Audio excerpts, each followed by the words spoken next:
नमस्कार सगळ्यांना, श्री स्वामी समर्थ. स्वागत आहे तुम्हा सर्वांचं ओवीज किचन मध्ये. तर आज बघा, आज आहे मार्गशीर्ष महिन्यातला चौथा गुरुवार म्हणजे शेवटचा गुरुवार. तर मी आज अशा पद्धतीने महालक्ष्मीची पूजा मांडली आहे. बघा, आज शेवटचा गुरुवार आहे. देवीचं रूप किती अगदी लखलखून दिसते. आणि आज मार्गशीर्ष महिन्यातला शेवटच्या गुरुवारच्या निमित्ताने मी प्रसादासाठी बनवणार आहे गाजराचा हलवा. त्यासाठी व्हिडिओ आपला अगदी कंटिन्यू बघा, म्हणजे तुम्हालाही कळेल. चला तर रेसिपीला आपण सुरुवात करूया. आमच्याकडे छान छान हलवा बनवणे आणि गोड गोड. तर हलवा बनवण्यासाठी मी तर सगळ्यात आधी काही गाजरे घेतलेत. हे गाजरे 1 किलोचे गाजरे आहेत आणि ह्या गाजरावरची मी सगळी मुळी काढून घेतली आहे, स्वच्छ धुवून घेतलेत. आता ह्याला आपण खिसून घेऊयात. तर चला,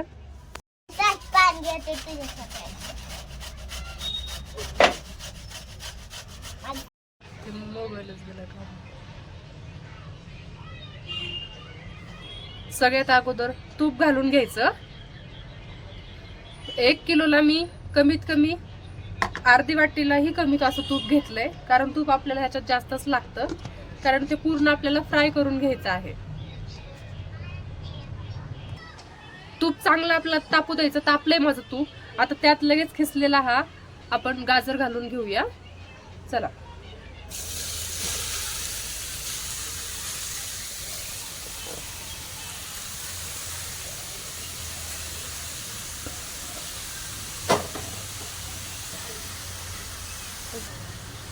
हा.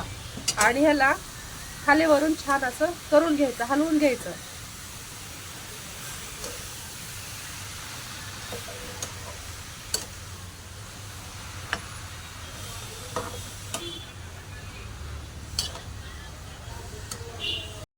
तर बघा, ही ज्या गाजराच्या हलव्याची रेसिपी आहे ना, ही खरं तर माझ्या आईने मला शिकवलेली आहे. आत्ता जे खूप जण युट्यूबला किंवा रिअलमध्ये जे हलव्याची रेसिपी करतात, त्यात कोणी दूध, कोणी ड्रायफ्रुट्स असं सगळं घालून करतात. तर ही रेसिपी तशी अजिबात नाही आहे. त्यासाठी व्हिडिओ आपला अगदी कंटिन्यू बघा, म्हणजे तुम्हालाही कळेल. तर बघा, हे छान असं तूप ह्याला सगळं असं मिक्स झालंय. आता याच्यामध्ये ना लगेच साखर घालून घ्यायची, कारण साखर टाकल्याच्या नंतर ना साखरेचं पूर्ण पाणी होणार आणि ते शिजायला सुद्धा आपल्याला वेळ लागणार. त्यामुळं तूप छान असं मिक्स झालं, असं पूर्ण हे बघा, कलर सुद्धा असा चेंज झालाय, थोडासा असा ऑरेंज कलर आलेला आहे त्याला. तर आपल्याला आता लगेच त्याच्यामध्ये ना साखर घालून घ्यायची आहे. साखर घालून घेतली की मग एक 5 ते 10 मिनिटात मी सतत हलवायचं आणि मग झाकण ठेवायचं.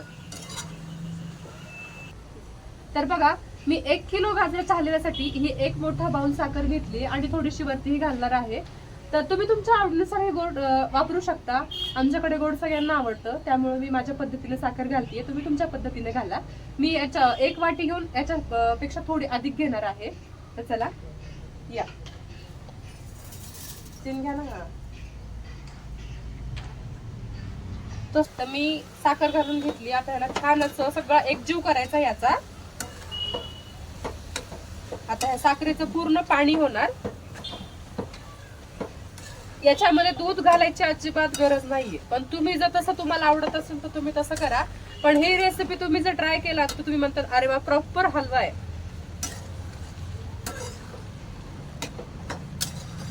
कारण गाजराची चव ही पूर्ण हलव्यामध्ये उतरते. आम्हाला तरी नाही आवडत दूध, त्यामुळे आम्ही दूध नाही घालत. बघा कसं पाणी सुटलंय, साखरेचं पूर्ण पाणी झालंय.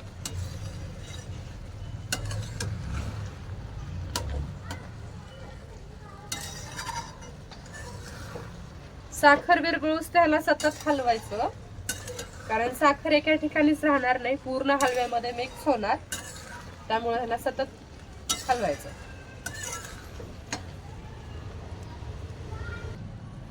आता ह्याला छान साखरेला आपल्या पाणी सुटले. मी ह्याला सगळं असं मिक्स होऊ दिलंय आणि आता हे एक 15 मिनिटं आपल्याला झाकून ठेवायचे. तर माझी पोती वाचायची राहिली आणि आरती राहिली आहे. तर चला आपण हलवा शिजूस्ता तो करून घेऊया. या,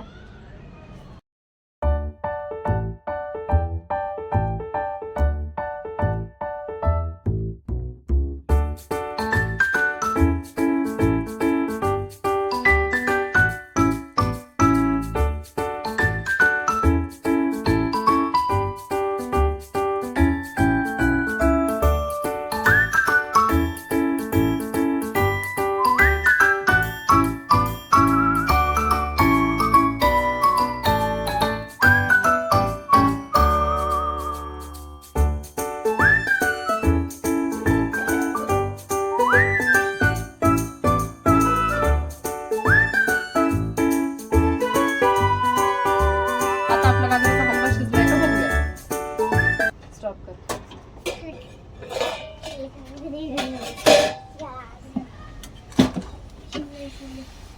बघा पाणी पूर्ण असं आटलंय, बघू शकता. माझी पूजा होईपर्यंत हलवा आपला रेडी आहे.